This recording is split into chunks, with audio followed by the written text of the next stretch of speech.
Si vous êtes attentif à mes vidéos, vous avez dû comprendre que cet hiver j'avais charcuté ma 222E.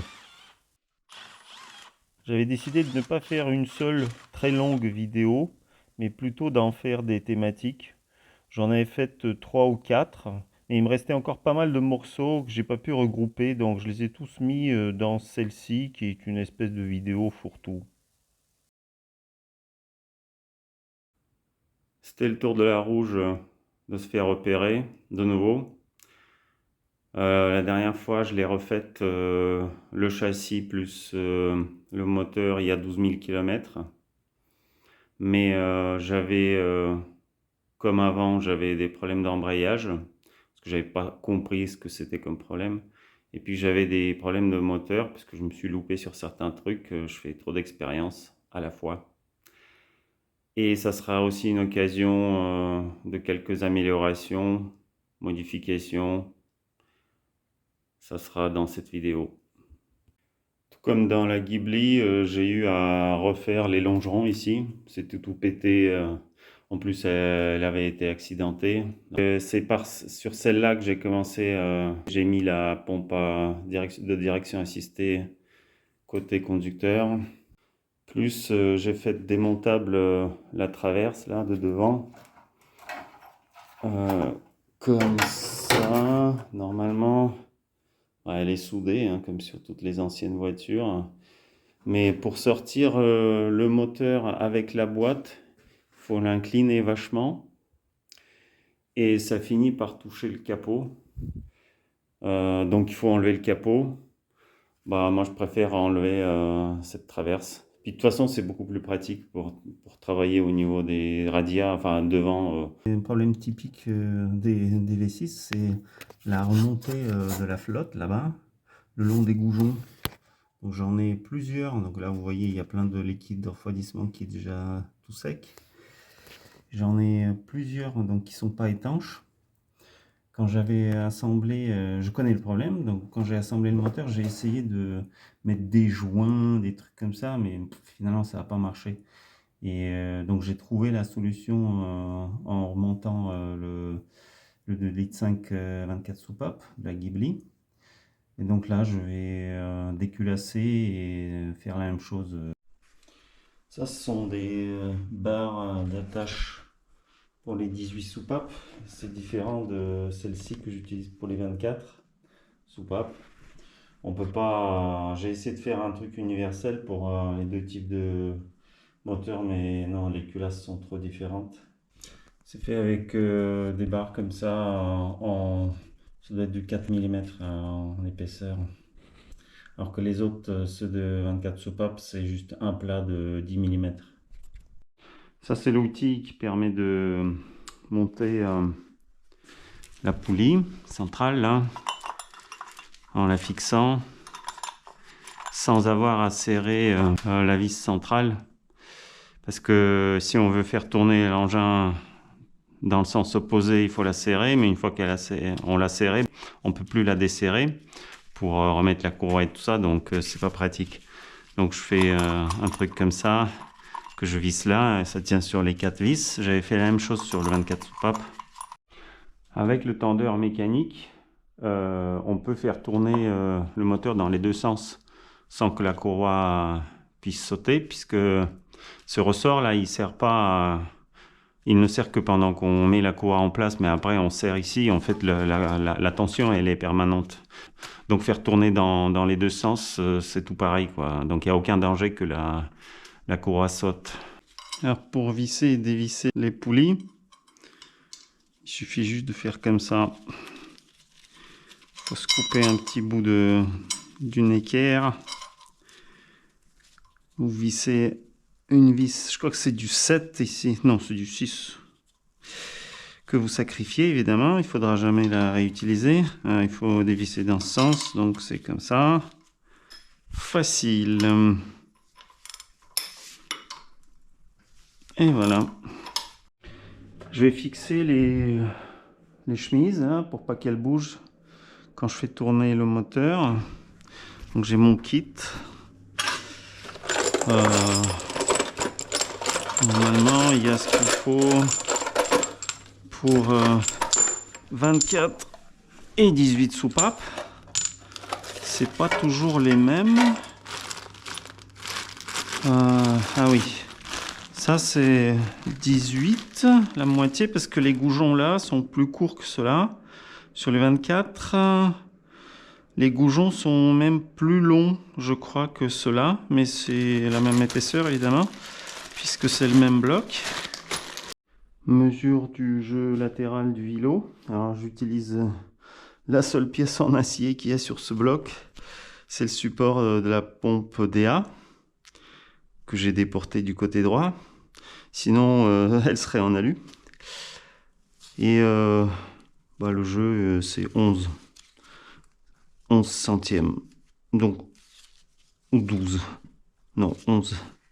Donc, aucune usure, en fait. Là, dans ce bloc, j'ai des cales latérales que j'ai faites fabriquer moi. Elles sont modifiées. Elles sont plus larges, elles ont un design un peu différent. Depuis que j'ai acheté cette voiture, j'ai toujours eu des problèmes d'embrayage, c'est-à-dire que la pédale était bizarre et la course, en fait, ça débrayait très très loin au bout de la course de la pédale. Et moi, j'ai toujours pensé, avant de refaire le moteur, je pensais que c'était un problème d'hydraulique. Donc j'avais refait le moteur, mais j'avais juste remis l'embrayage l'ancien. Et maintenant, donc, la pédale, ça avait une sensation normale, c'était pas très dur, mais ça débrayait toujours très loin au fond de la course, de la pédale. Et donc là, j'ai commencé à vraiment regarder ce qu'il y a, puisque j'ai sorti la boîte de vitesse. Donc ça, c'est la butée, et elle est en fait complètement usée sur deux côté là, ça c'est la surface d'appui. La fourchette se met comme ça et elle pousse comme ça, la poussée, la butée. Mais en fait, ce qui se passe, c'est que cette butée qui est très bien en acier, en fait, elle a trop de jeu dans la fourche, alors que ça c'est une autre, ça c'est un truc de merde en plastique. Mais par contre, elle a très peu de jeu. Alors que là, en fait, à cause du jeu excessif dans la fourchette, en fait, la butée est entraînée par le disque et la fourche finit par n'appuyer que sur les bords. Et en fait, c'est surtout sur ce bord-là que quand ça appuie, en fait, elle finit des fois presque par glisser et de partir.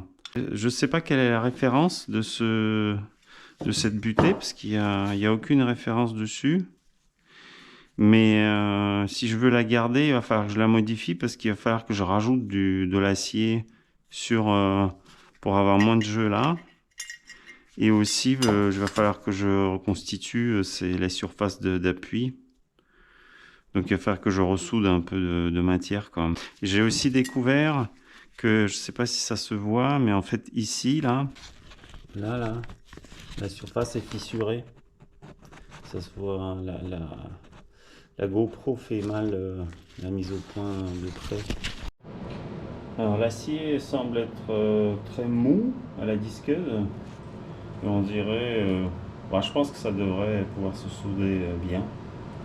Et pour éviter de cramer le roulement qui est dedans, dans la butée là, je vais entourer comme ça la ferraille avec un chiffon bien mouillé. C'est un moyen que j'ai pas inventé, hein, ça marche assez bien en général. Voilà, j'ai réparé les surfaces là, plates, les surfaces d'appui de la fourchette.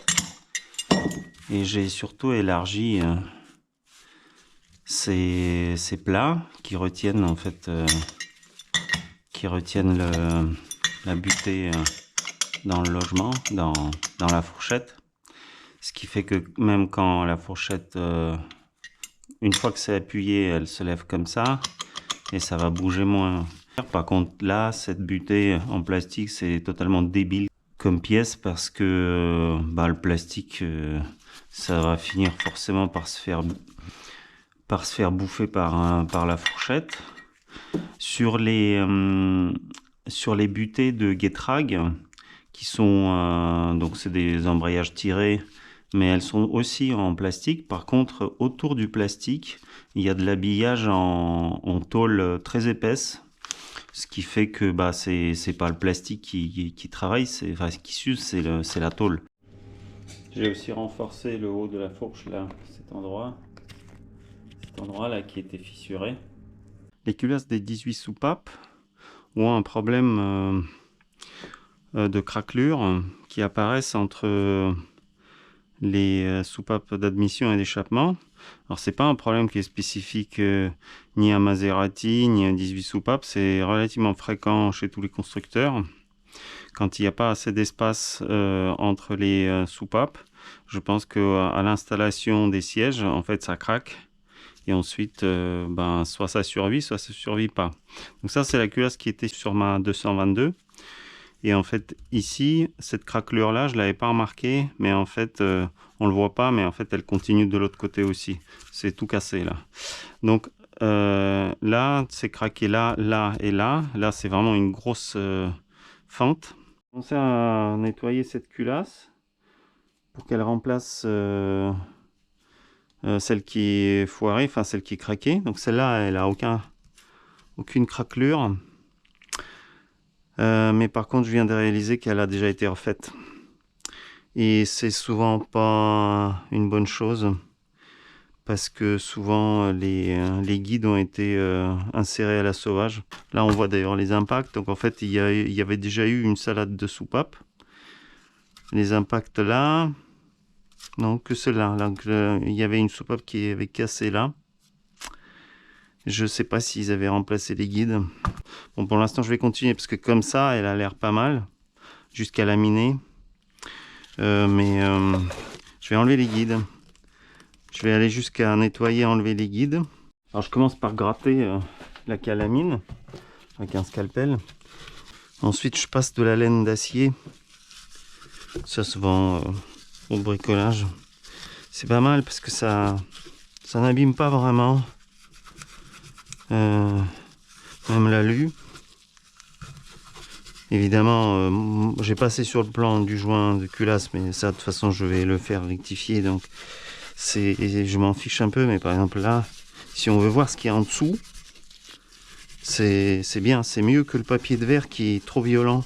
Et bon, les sièges ça craint rien du tout parce que c'est de l'acier, c'est un alliage tellement dur. Le seul problème c'est que ça laisse plein de petits bouts de fil. Donc on peut pas faire ça si on peut pas ensuite tout nettoyer correctement, parce qu'il y en a vraiment partout des espèces de petits bouts comme des copeaux, mais tout fins. Donc c'est un peu dangereux. Ce qui est intéressant, ce sont les joints des queues de soupape. C'est des joints très spéciaux. On n'en fait plus des comme ça. Enfin moi j'en ai jamais vu, même sur les Maz, j'en ai pas vu. Je me demande si ce sont pas ceux d'origine.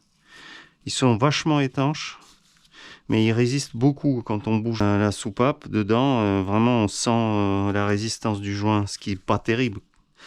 Mais je pense que c'est vraiment un gros bout de téflon avec donc 2 ressorts.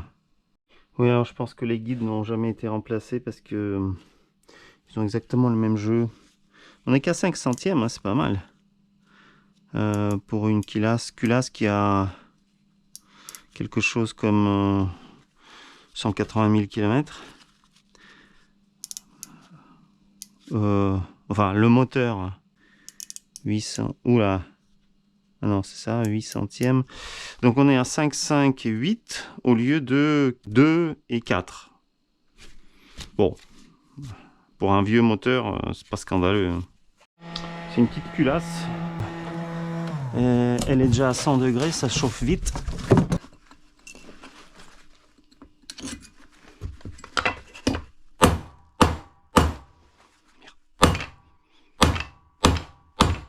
J'ai mal au coude. Pas sortir. Waouh. Je peux pas sortir. Ouais, les logements sont propres. Là, je vais prendre le diamètre à chaud. Juste comme ça. Même à chaud, Ils font 0,2. Les logements n'ont jamais été réalisés. Ça, c'est une bonne nouvelle. Donc la culasse n'a jamais été refaite. Ils ont juste changé les soupapes, probablement, enfin la soupape ou les soupapes dans le cylindre qui avait des dégâts et c'est tout. Chauffe de la culasse dans mon four.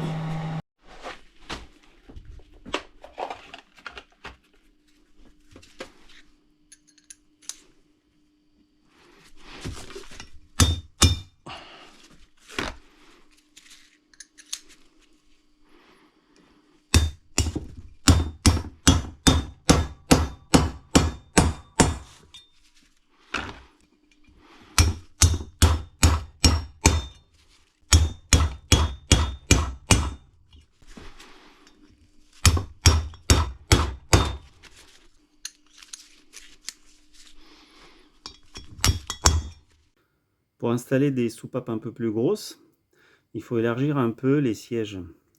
Ce siège-là, il est presque d'origine et le diamètre maximal là d'ouverture, il est vers les 28 mm. Là, je l'ai élargi jusqu'à 29,5 en sachant que la soupape fait 30. Et donc ça fait augmenter la section de passage, surtout à petite levée. Pour installer les joints de queue de soupape, j'utilise des outils que je fabrique moi-même. Donc je perce des trous et puis j'insère, j'utilise des queues de soupape. Parce que les outils vendus, les trucs chinois, c'est de la daube.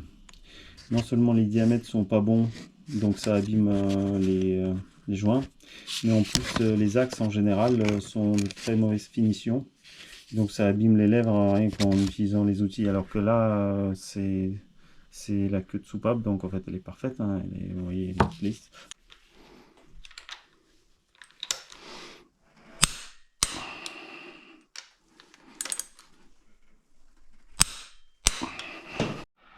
Voilà le matos. Donc les turbos, turbine de 2 litres 18 soupapes, compresseur de 2 litres 8, 18 soupapes. Donc pareil, donc des turbos hybrides équilibrés. Ça, ce sont des collecteurs de 2 litres 18 soupapes que j'ai trouvé en Pologne pour pas cher.